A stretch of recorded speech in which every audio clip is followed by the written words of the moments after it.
the biblical writers. All the data shows for sure is that someone from the period to which the material dates expressed this belief.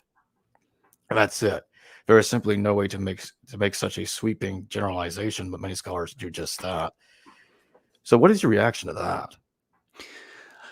I think this is a common response to the fact that we have data that indicates El was thought to have a consort, and that Israelites were worshiping El/Adonai as well as this consort. And what Mike's comment there, I frequently see articulated with the notion that, to the degree that is true, to the degree we can reconstruct those circumstances from the material data, they are indicative of apostate Israelites, that the normative situation was monotheism, the worship only of El/Adonai, and that the worship of Asherah, a consort, was something that only apostates engaged in. And I think that that is retrojecting into a much earlier time period, data that can only be textually situated within a Josianic or later period. In other words, 7th century BCE or later are the literary layers that seem to problematize the acknowledgement, the worship of Asherah, a consort to God. And so, just like we can't presuppose this was unilaterally what was believed, we also can't presuppose that what we find in later literary layers was true in those earlier periods. And so what I would say now, I think this post comes from, just 11 and a half years ago. What I would say now is that the data that we have unilaterally indicate that Asherah was acknowledged by the folks who are living in the 8th century and earlier, and that all the data that problematize the worship of Asherah in any way, shape, or form date to the 7th century or later. And a lot of it is rewriting earlier historical texts about the kings from earlier periods and trying to vilify those kings by suggesting they were engaging in false worship, in prohibited worship. But again, that all comes in literary layers that are pretty confidently dated by scholars to the 7th century at the very earliest. So I think, to the degree that we can reconstruct the cultic practices from this period, the data all point in the direction of the worship of Asherah as normative, and that we don't get any rejection, problematization, vilification of that worship until the 7th century or later, at least to the degree that we can date the text where it is found. So it seems from what I'm gathering here that Michael Heiser seems to be opposed to the idea, very opposed to the idea that in ancient Israel that El was the father of Yahweh, that they're originally distinct gods. And I remember reading some of this a while back too. So I think of some of his material online in which he stated this as well, that he views the idea of El and Yahweh being father and son as some sort of unnecessary revision of history. Yeah, I would agree. And he articulates most of this in a book called The Unseen Realm, which came out after we had this back and forth online, and then we also presented some papers opposite each other at a conference in Washington. But yeah, he tends to think that the equation, the conflation of Adonai and El, was how it has always been. That there was not a period when the two were separate, and that scholars who suggest that are not doing the best they can with the data. And Mike's not the first person to ever suggest that. There are a number of critical scholars who believe that they were originally a single deity that were then separated and then kind of rejoined. And I think the data for that are not very strong. We have a number of indications that these two deities were distinguished from each other in the earliest periods, and nothing that indicates there was a period preceding that where they were one and the same. We have, I think, some of the strongest indicators of that are the onomastic data. So the personal names that we have, both within the biblical text and in the inscriptional evidence. We don't have any Yahwistic theophoric elements. So that refers to pieces of people's names that are references to deity. So my full name is Daniel. So Daniel. So L on the very end means God. So Daniel would be God as my judge. So the L is the theophoric element. And we don't have any Yahwistic theophoric elements that we can date confidently to prior to about 1000 BCE. But we know that the name Israel dates at least as early as around 1210, 1208 BCE because it pops up in the Merneptah stele. And so by the middle of the 9th century, when we get the Mesha inscription, when we get the Black Obelisk of Shalmaneser III, when we get the Tel Dan stele, we have the Tetragrammaton and the Mesha inscription. We have some kings who have Yahwistic theophoric elements in their names, indicative of Adonai's purview over the nation of Israel by the middle of the 9th century CE, or BCE, excuse me. And in the biblical texts, we can see that there's a similar period where Yahwistic theophoric elements are just totally absent. The book of Genesis, for instance, while there are some place names that have Yahwistic theophoric elements, and while we see the divine name, the Tetragrammaton, popping up in many places, there is not a single personal name anywhere in the book of Genesis that has a Yahwistic theophoric element in it at all. And so most scholars suggest that Genesis came together in phases, that there were layers that were added upon it. And we see pretty strong indication that the layer that included the Tetragrammaton was a fairly late one. And this is further supported by Exodus 6:3, where when Moses is introduced to God a second time, God says, by my name El Shaddai, I was known to the patriarchs or to your fathers. And by my name Adonai, the Tetragrammaton, I was not known to them, or I did not make myself known to them, which seems to be editors who are weaving together the Exodus and the patriarchal narratives, accounting for why the divine name might be absent from the patriarchal narratives. So this weaving together would have taken place prior to the addition of the Yahwistic layer to Genesis as we now have it. And I think the fact that there are no Yahwistic theophoric elements in any personal names throughout the entire book of Genesis is strong evidence that the patriarchal narratives were originally composed in a period when Adonai was unknown to the nation of Israel. So I think that's additional evidence in favor of their initial distinction and then conflation. I would put it somewhere around 1000 BCE. Do you think that the ancient Israelite pantheon had a bunch of gods in it because El was understood to have either 70 or 72 children, and in the book of Deuteronomy, each child is given a country around the planet? And so do you think they probably had, since he had 70 or 72 kids, do you think that they were part of that pantheon, and do you think there could have been much more than that too? I think it's possible, but the number 70 is kind of a convenient round number. It's just a big number. Now, the Table of Nations in Genesis 10 does add up to roughly 70 nations, but we don't have a list of 70 divine names anywhere. We don't know of 70 deities. The Ugaritic literature, which was part of a much stronger city-state, they list a number of deities that are included in ritual lists and in mythological texts and things like that. But in the Hebrew Bible, we have Baal, we have Chemosh, we have Milcom, we have Astarte, we have Asherah. We have a short list of deities. And in this early period, I would suggest that Israel and then kind of the younger brother to the south, Judah, that their pantheons were probably not incredibly developed, but were pretty basic, and were probably drawing a lot of their framework from the larger empires around them and adapting them to their own needs and circumstances. So I think there were probably a short list. I don't think that any Israelite from around that period could rattle off all 70 members of the divine council. I think they could probably say, our neighbors, they worship these gods and these gods and these gods, and probably include them in their conceptualization of the Israelite pantheon. But I don't know how developed that would have been. Certainly not as developed as we find in the Ugaritic literature, definitely nowhere near as developed as we find in the Akkadian literature or in the Egyptian literature. These were pretty small secondary states in this time period. So I don't think their pantheon was incredibly developed.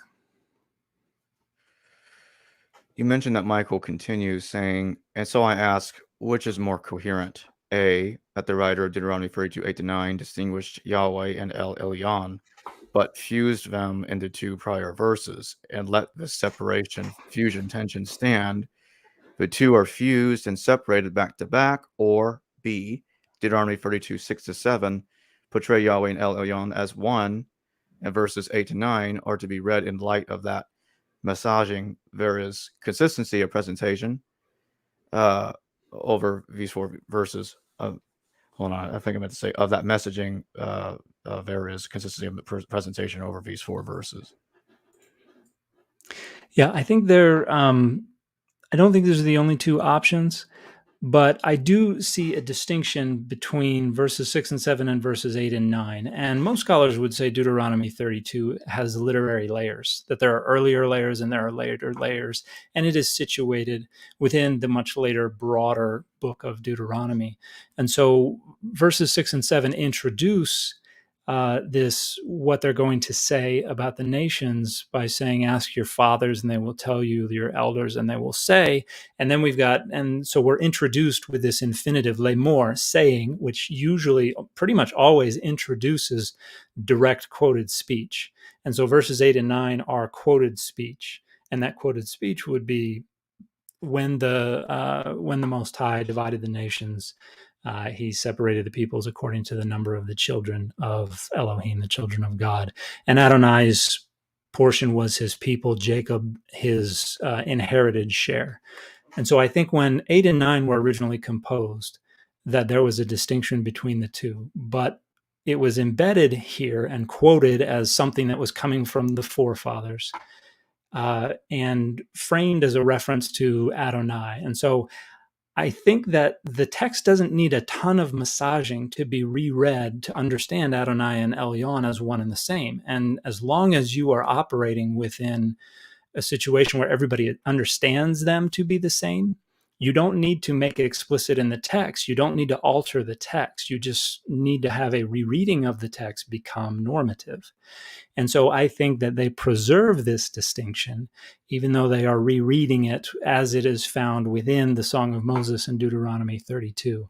So that is, and that is something that is not, we can't really prove that verses 8 and 9 distinguish Adonai and Elyon, but I think that makes the best sense of the data, particularly in light of what we find in the material remains on the ground and what we find in the biblical texts that are very clearly going to great lengths to try to conflate the identities of Adonai and the identities of El.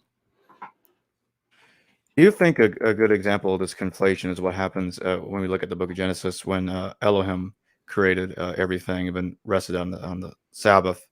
And then after that, Yahweh shows up at Eden with Adam and Eve, and then later it becomes Yahweh Elohim. I think there is something to that, because we don't have the first time that anyone in the narrative actually refers directly to Adonai is Eve in Genesis 4:1. Genesis 2 and 3, anytime that anyone is referring to God, they always refer to Elohim. And so Adonai Elohim, this combined name, only occurs in Genesis 2 and 3. And so if you removed the name Adonai, you would still have a perfectly consistent narrative. There would be no part of the story where you were missing the subject. So the name Adonai can be seen as an addition to an existing story, and where the people in the narrative, they have no awareness of this divine name until Genesis 4:1, where we have the statement from Eve, I have gotten, or I have procreated, or I have created a man with Adonai. So yeah, I do think there are layers there as well. There is a pre-Yahwistic layer and then the Yahwistic layer, although there's still a lot of work being done on that, and I'm still mulling over a lot of that myself. David Carr recently released a commentary on Genesis 1 through 11 that is very, very good. as well as a book called The Formation of Genesis 1 through 11 that talks about a lot of the traditions that seem to underlie the traditions of the primeval history, Genesis 1 through 11. So a lot of unanswered questions, but I would say it seems to me that there are literary layers going on there, particularly with the divine name. Let's take a look at Deuteronomy chapter 4 real quick, because Michael says Dan's note about the Greek wording in Deuteronomy 4 and elsewhere for the host of heaven, Tov Cosmov To Arenio, proves nothing except that some Jew somewhere would no doubt have seen what Dan sees there, a de-deification, and that would have made his day. But how do we move from that to a neat theological evolution at a nationwide cultural level when there is no such data to the contrary showing diversity? See below. Yeah, that is an interesting one. I'll have to revisit what I've said about that, to Cosmo to Urano. I think I'll have to revisit. Whoa, excuse me. I hit the wrong button there. I think that we have multiple layers here, that Deuteronomy 4 is coming much later than Deuteronomy 32, and because Deuteronomy 4 is looking at this tradition that is mentioned in Deuteronomy 32, but it's rearranging it a little bit. Rather than Elyon distributing the nations to the deities, it is Adonai distributing the deities to the nations. And so I see this as a later rereading, and then the Septuagint translation would come even later. And so what Mike is calling a neat theological evolution at a nationwide cultural level, I think, is something that's taking place over multiple centuries. And what we're seeing are just a few little cross sections. We're not really getting the whole picture, and there's a lot going on behind the scenes. And I don't think it's all that neat. I think there's a lot that's going on, particularly if you look at the Book of Enoch, if you look at some other Greco-Roman literature that's going on here, you see a lot of different ideas popping up that are promoting a lot of different understandings of the heavens and the inhabitants of the heavens. And a lot of them don't end up becoming normative. But once you get to the Septuagint translation of Deuteronomy, you're looking back on all of these older texts, but they're kind of flattening their reading of them. So the translator of Deuteronomy 4 does not read Deuteronomy 32, 8, and 9 in the way I'm advocating. And so it's a complex progression of social memory where texts are changing, and then new generations are looking back at these texts through fresh lenses, and then they're renegotiating their significance that a later generation is going to look back on with fresh lenses. And so I would argue it's quite messy, but a good book that discusses the ways that the heavens are kind of negotiated and filled out in the Greco-Roman period is Annette Yoshiko Reed, Angels and Demons in Writing in Ancient Judaism, where she talks about the way that the literary productivity and creativity of the Greco-Roman period contributed to the development of this concept of the heavens, with angels with hierarchies and positions and responsibilities and names, and the production of a demonology and all that kind of stuff. So I don't think it can be reduced down to a neat little evolutionary change. But this is something that I address in my forthcoming book, which hopefully will be out within the next couple of months, entitled Adonai's Divine Images. Do you think that Adonai being El's son dovetails very nicely with other references, like I think it's in Psalms, Adonai appearing before the Council of El, or in Exodus when Adonai stresses that to Israel that he is his people, they are his people? I don't know that I see. So I assume you're referring to Psalm 82 with Adonai standing before the Council of El. Yeah, that's it. Yeah. Yeah, and in the Hebrew that's Edat El, so literally Council of El. But El can also be used to refer to the generic noun, so Council of God, or it can be used adjectively, Divine Council. And I published a paper in the Journal of Biblical Literature in 2018 where I argue that now when I published this response to Mike, I probably still thought of Deuteronomy 30, of Psalm 82 as very, very archaic. But in the paper I published in the Journal of Biblical Literature, I actually argue it's much later. I came to the realization that I didn't really see a good case to make that this is archaic enough that it is distinguishing between Adonai and El. And I'm aware of a bunch of different arguments that are made. For instance, Adonai stands among the deities, but then in verse 8, the Elohim is called upon to rise. And so the argument is made, it is not the presiding deity that is standing, but is seated in the throne. And so that would distinguish the two. But I argue this is that Psalm 82 is part of the Psalms of Asaph's appeal to the deity to make recompense for the exile, the destruction of the temple. And that this is in Psalm 74, we have the psalmist pleading to Adonai to rise up and plead your case. And then what I argue is Psalm 82 is the very pleading of that case. Adonai rises up, takes his place among the gods, and then pleads the case for the conviction of the gods of the nations, for their demotion, for their deposition, and their condemnation to mortality. And then in the end, it is the psalmist who then calls on Elohim and says, rise up. And this is kind of stock. This is a stock complaint motif where at the very end you conclude with a petition to the deity, and it usually includes rise up, a call to action. And then the deity is asked to inherit all nations. So whereas in Deuteronomy 32, 8 and 9, Adonai's inheritance is the nation of Israel, Psalm 82 is in turning the tables and saying, inherit all nations. The gods of the nations have been deposed. Their offices sit empty. You inherit direct rule over all nations. And this is the means of universalizing the purview of Adonai so that the exilees who are outside of the nation of Israel can access their deity. So there was a time when I thought Psalm 82 distinguished the two deities, but the more and more I looked at it, the more it seemed to fit much more appropriately in a post-exilic context. And then I'm not sure that the passage in Exodus does the same. I've grown a little skeptical that we see this distinction between Adonai and El bubbling to the surface in a lot of different places. I think it's very limited where we see it. But this is ongoing research as well, and I have some other leads to chase down. So I'm always interested to hear more arguments for why a given passage might distinguish the two.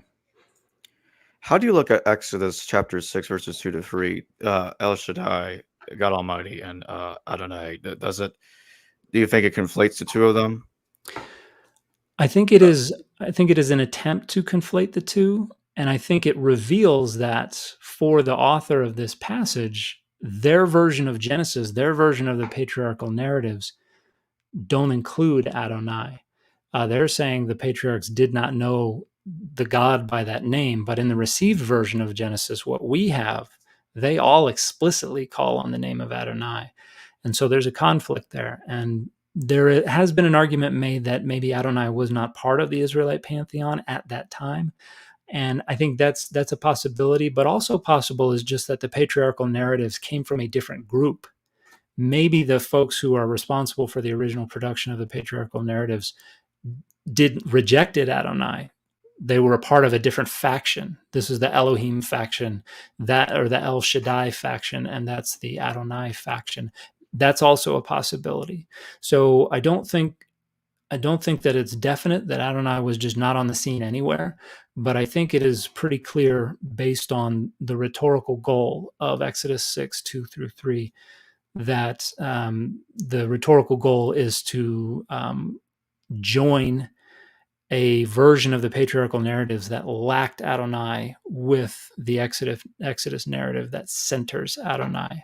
And then El Shaddai, that name I think is still up in the air. We're not sure exactly what's going on there. We have some inscriptions that use the name Shadin in a language that is close to Aramaic. That seems to suggest it is kind of a generic noun, a term for a specific type of deity.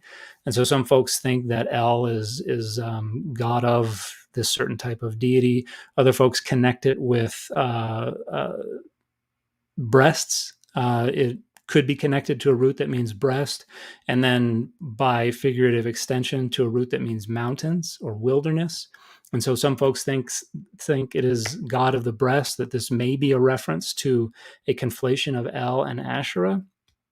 And we have in Genesis 49, I think 24, 25, or 26, we have the reference to El Shaddai or to Shaddai. And then you talk about the blessings of breast and womb. And so a lot of scholars see in that the preservation of an archaic reference to a divine feminine, and that may be associated with the name Shaddai.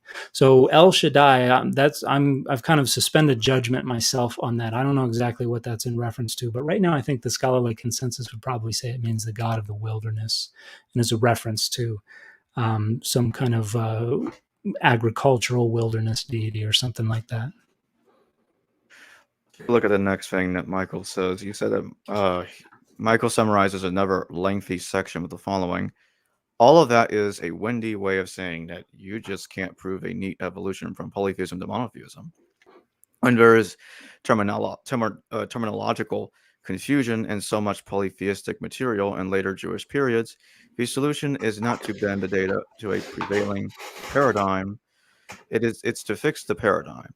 Dan would be an asset for rethinking it too. Otherwise, we end up making assumptions based on data we are trying to use to prove the assumptions. I think my views are just more reality-based. One, Israelites and Jews believed different things about God and the spiritual world throughout their history. Two, many Israelites and Jews were capable of using Elohim to speak of a wide variety of spiritual entities, knowing the whole time that Yahweh was species unique among those Elohim. And so free reading and writing text that had multiple Elohim in them was no threat to their monotheism and wasn't polytheism. They didn't parse Elohim the way we praise God, the way we parse God, excuse me. And they weren't stupid either. Diversity among believers. Now, why does that sound familiar? Yeah, I think, and I agree with some of those points. Israelites and Jewish people absolutely believe different things about God, but that doesn't necessarily mean that we can just take a later normative ideology and retroject it into an earlier period.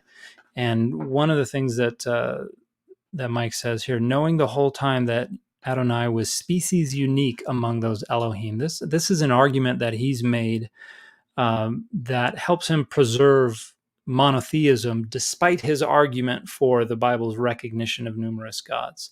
One thing that Mike Heiser is famous for, and to some degree infamous for among evangelicals, is arguing very strongly, and I think very well, that the Hebrew Bible recognizes the existence of many gods.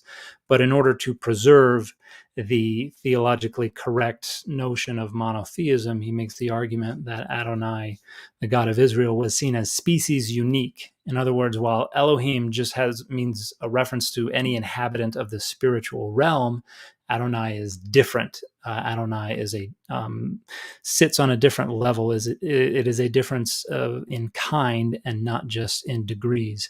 And I wouldn't agree with this. And in my forthcoming book, I have 2 chapters where I go to great lengths to show that in every way, the God of Israel, Adonai, is represented as a prototypical deity, and that the ways that Adonai distinguishes themselves from these other deities are incremental elaborations on the prototypical features of deity.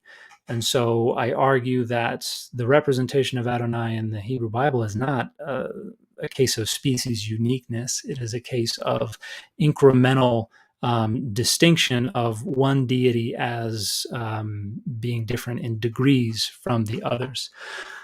So I don't agree with the notion of species uniqueness. I don't agree with the need to retroject the concept of monotheism into the Bible. And at this year's annual meeting of the Society of Biblical Literature, the weekend before Thanksgiving, in Denver, I'll be giving a paper where I'm going to argue that monotheism is not an appropriate analytical framework for any verse of the Bible at all, that it is a post-biblical philosophical innovation. And so we distort the text of the Bible when we impose that.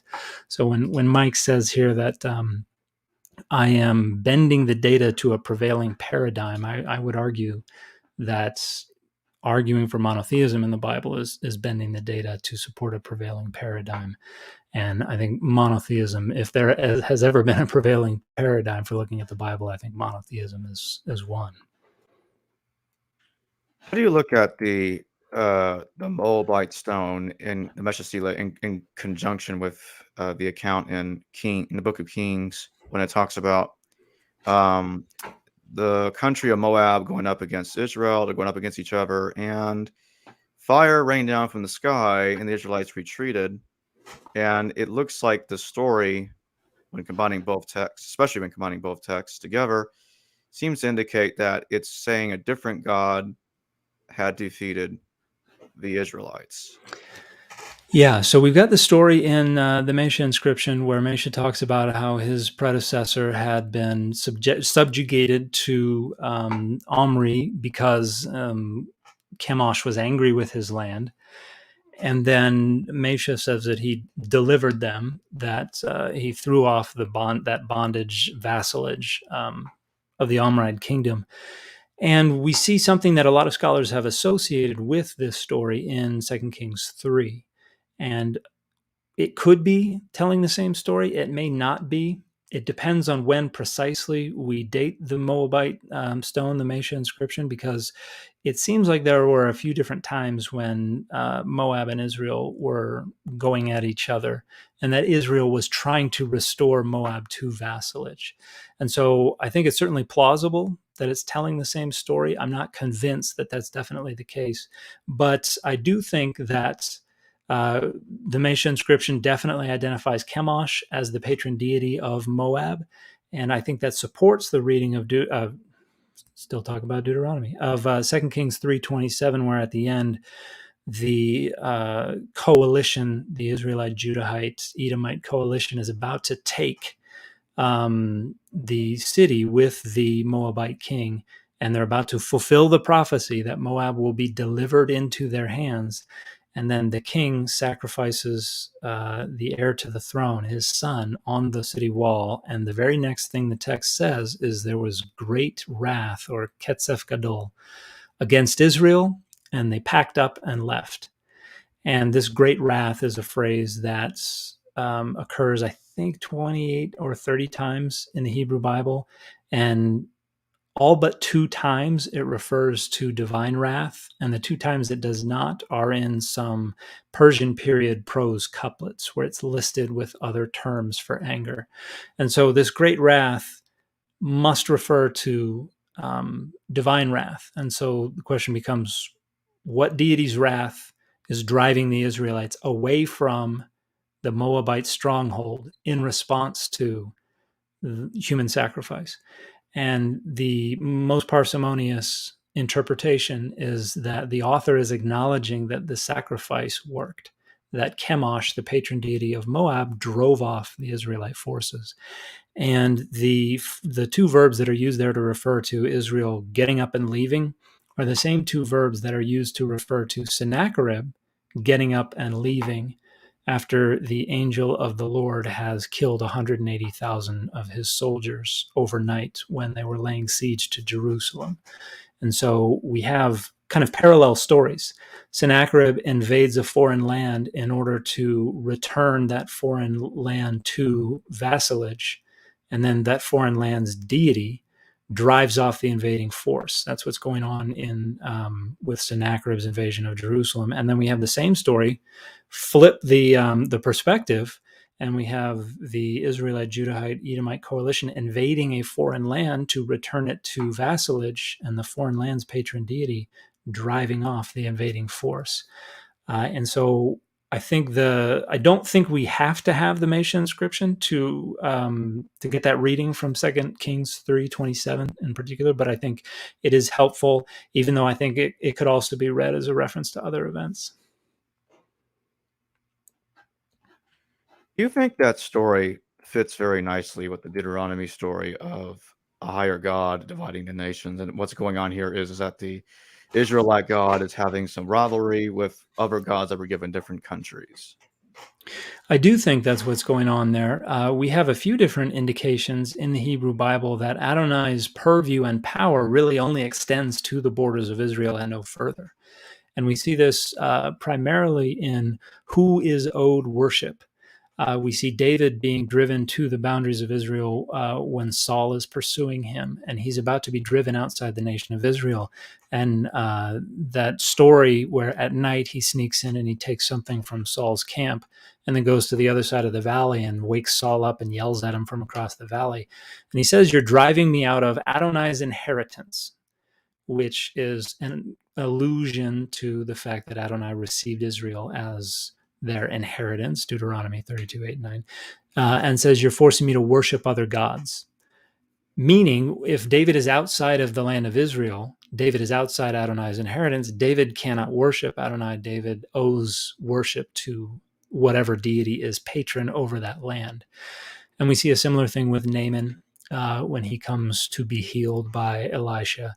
When he leaves, he says, "Now I know there is no God in all the earth except in Israel." And people read that to mean the only God is Israel's God, but he's not saying that. He says there is no God anywhere on earth except within the nation of Israel. So the only God that is operative is the God that is operative within the nation of Israel. And he wants to worship Adonai when he's back in Syria, worshiping in the temple of his master. So what does he do? He takes a chunk of Israel with him, takes 2 cartloads of earth, of Israelite soil back with him so that he can stand on Israelite soil to worship the God that only exists on Israelite soil.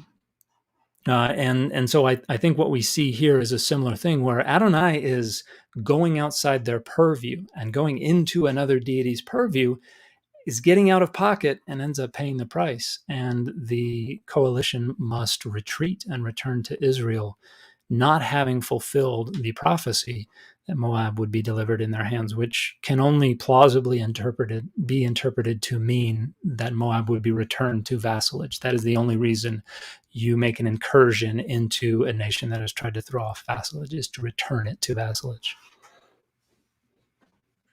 And when we look at the stories about the Babylonian captivity, it talks about that the statues of Marduk and Nebo are bowing before Adonai.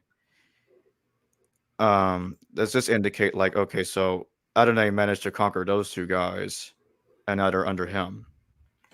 Yeah, I think we have 2 different layers of sovereignty going on here. We have the deities and their sociality in the heavens, and then we have the deities and their political purviews on earth. And so from the very beginning, the Israelites saw Adonai, El Adonai, Elyon, Elohim, as the king of the gods, as the ruler of the divine council.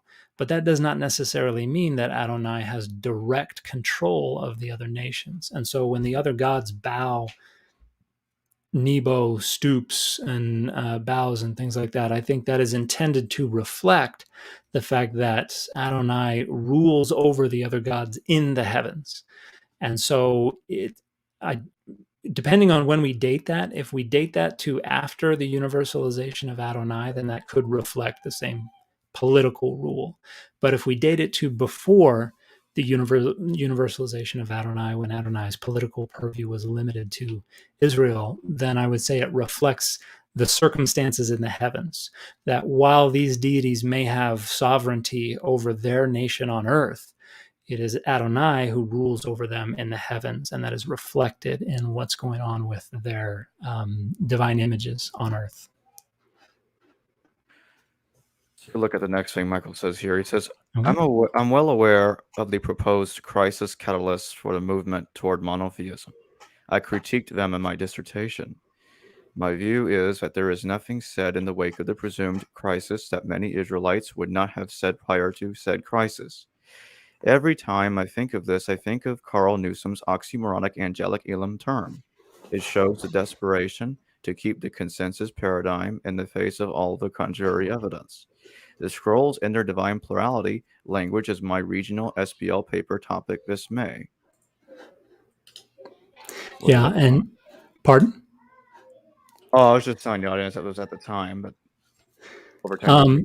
Yeah, that was 2011. So that was that conference in Washington, in Spokane, that we spoke at. I have also criticized the crisis catalyst for the movement toward monotheism, and as I recently stated, I don't think monotheism is an appropriate category for any period of the Bible's composition. I think it is a philosophical category that dates to much later. And one of the primary indications of that is when we look at, Deutero-Isaiah is frequently identified as the threshold of monotheism, that we developed toward monotheism and we got to it in Deutero-Isaiah, where there are repeated rejections of the existence of the other gods. I don't think the rhetoric of Deutero-Isaiah supports that. And there are other scholars who have said the same. Saul Oleon in 2012 published a wonderful article in the Journal of Ancient Near Eastern Religions called "Is Isaiah 40 through 55 really monotheistic?" And the answer is, doesn't seem like it, because the author is appealing to divine council imagery and is referring to the members of the divine council obliquely, not directly calling them gods, but using all of the other terminology that is used to refer to the gods of the divine council. And so the author doesn't seem to be rejecting their existence. The author seems to be just denigrating them, the same way that I would point out that the Las Vegas Raiders are not a real football team. It's rhetoric. Or that I knew a lot of people in high school who would say that the only real football team is the Denver Broncos. Now, I was in high school during the John Elway era, so there was more truth to that than I think there is now. But I think that Mike is right that a lot of the things that they said after the crisis of the exile are not very different from the things they said before the crisis of the exile. They referred to other deities because there wasn't really a change in the number of deities. Now, they did shove the deities down a little bit more. They got demoted to more of an angelic status.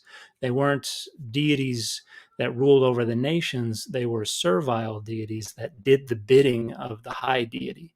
And so in that regard, they're able to take that interpretive lens and apply it to their textual heritage, to these references to other gods in early literature.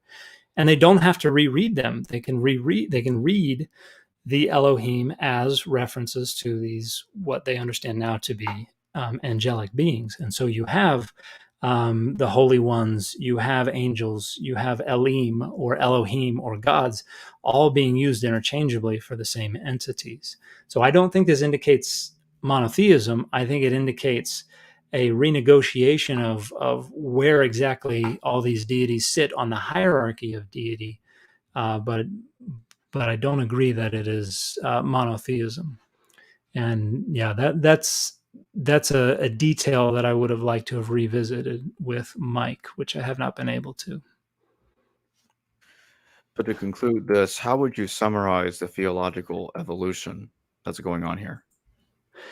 I think what we have is, as Israel is forced to be next to and be integrated with other cultures in order to maintain its ethnic boundaries, its identity as a separate nation, as Israel, it needs to incentivize exclusive worship and devotion to Adonai. And that's where we get this idea of a jealous God, not allowed to worship other deities. I think this starts with Josiah in trying to centralize cult worship and say, no, you can't go to those other temples. You can't worship the ancestors. You can only worship Adonai, and it has to be at this one temple in Jerusalem, because conveniently the other ones had been destroyed by Sennacherib.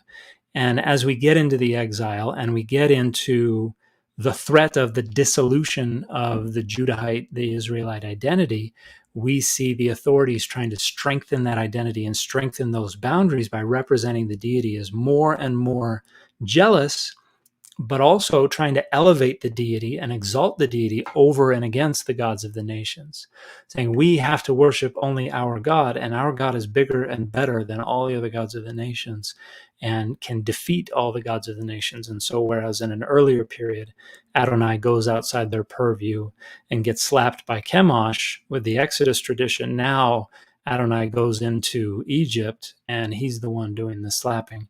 And so this exaltation of Adonai over and against all the other gods results in a reorganization of the pantheon, but it doesn't make Adonai different in kind, just in degrees. Now we've got a single high God, and then we have a pool of undifferentiated subordinate deities. And so this is where I think we get into what some scholars have called monarchism, which it can be easily confused with some Christological discussions, but henotheism or monolatry are also used to discuss that, where the deity is exalted above the others without denying that the others exist, and reducing them to an angelic status, I think, is one of the means of further marginalizing and demeaning them to push Adonai higher and higher and push the other gods lower and lower.